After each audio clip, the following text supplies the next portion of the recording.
Pemirsa, sebanyak 8 desa diminta mengikuti jadwal pembuangan sampah ke TPS Kreneng. Selain itu, warga di 8 desa tersebut diminta untuk mengelola sampahnya secara mandiri.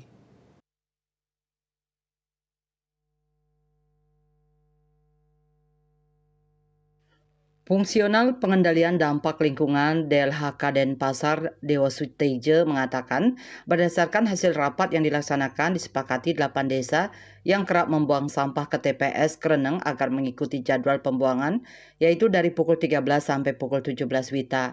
Aturan tersebut mulai berlaku per 1 Mei 2025.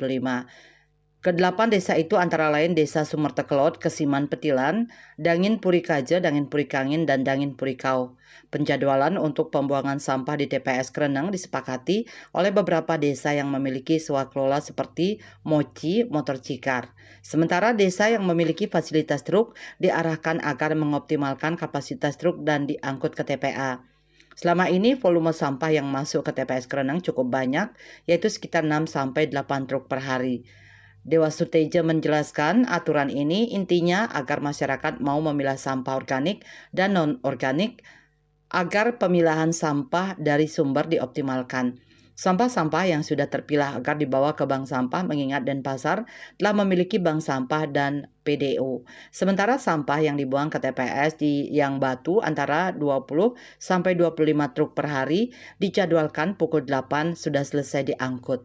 Karena tenaga DLHK bergerak mulai pukul 2 dini hari untuk membawa sampah yang ada di Denpasar. Ia berharap agar sampah dapat dikelola masing-masing wilayah desa kelurahan.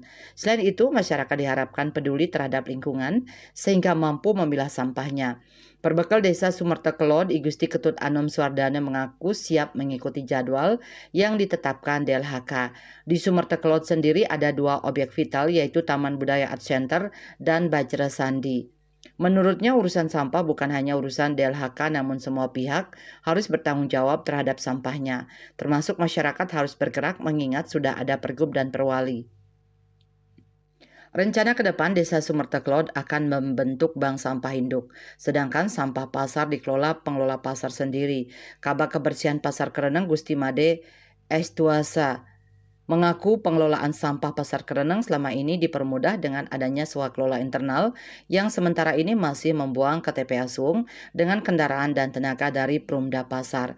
Pasar Kreneng juga memiliki tempat pengelolaan sampah namun baru dimanfaatkan di bagian bawah bangunan. Pemanfaatan tempat pengelolaan sampah ini dikatakan masih menunggu arahan Pemkot. Citamaya, Bali Pos melaporkan.